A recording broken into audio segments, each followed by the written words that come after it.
Back at his desk in the Gators Man Cave. Sports with Blake.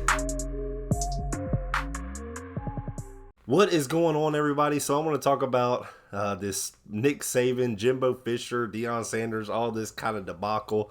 If you haven't heard, Nick Saban went on a 7-minute rant Wednesday night and talked about how Texas A&M bought all their players and Jackson State gave Travis Hunter $1 million to come to their school. What it seems like to me is Nick Saban's kind of jealous of everything going on right now. You know, there's deals that can be legally made. And, has Nick Saban ever done anything in the shadows? If you ask Jimbo Fisher, it sounds like it. Because Jimbo Fisher's press conference, he went off on Nick Saban. And I knew he would. I knew Deion Sanders was going to say something, but Jimbo Fisher took it to a whole nother level. He was talking about how I asked coaches about Nick Saban and asked them about what's going on at Alabama or what's been going on for years, and pretty much said, Nick Saban has done a lot of things not by the rules, and I just thought it was hilarious. Jimbo Fisher seemed pretty pissed about the whole thing, and because he's had to answer these questions before. Now in his press conference, he had to stop himself because he did say he was talking about the NIL stuff, and he said all our stuff is done and he stopped and he kind of redirected what he meant to say, or what he was going to say was all the deals that the guys get when they come to Texas A&M, just like every other college, it's done independently. It's all done through collectives. And he's aware of that. He knows there's collectives. Every coach knows that there's a collective. I'm a Florida Gator fan. There's the Gators Collective. And it's funneled through alumni, and they put money into it, and that's how the players get paid. That's how the new recruits or the players that you have at your school now, that's how they get money coming in.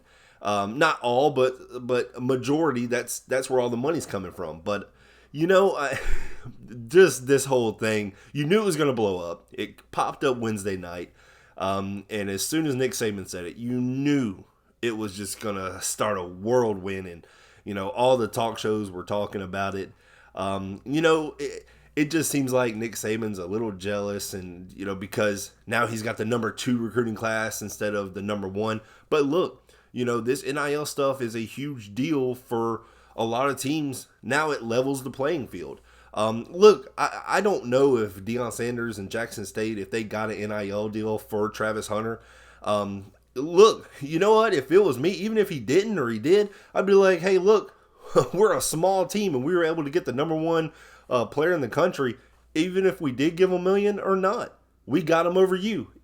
So, they should feel proud about that regardless, even if they had to give them $1 million, because it sounds like these bigger colleges are paying a lot more for other players. So, this whole thing was going to blow up. You knew it was, but for Nick Saban to come out and say it, I think he's getting a little scared of what's going on in college football. And I think he knows his time as being the top player in college football is probably coming to an end because, teams like in the state of Texas, there's just so much money. Heck, I was at, when I was listening to Billy Napier speak, one guy asked about the Texas Longhorns. They were offering $50,000 for every offensive lineman that would come to the University of Texas. Billy Napier said $100,000. I'm like, holy cow, in the state of Texas, it's going to be huge because there's a lot of money in Texas. And I'm hoping as a Florida fan, Florida could take advantage of it because there's a lot of money at Florida. But, you knew it was going to start a fire and you knew it was going to go to the extreme, especially from Jimbo Fisher. But he did not hold back, and I cannot wait until they play on October 8th this season. Oh, man, I'm getting my popcorn ready, as Lane Kiffin would say. But, hey, I appreciate y'all watching my channel. Don't forget to hit that like button. Don't forget to hit that subscribe button as well. I appreciate it. Y'all have a great one.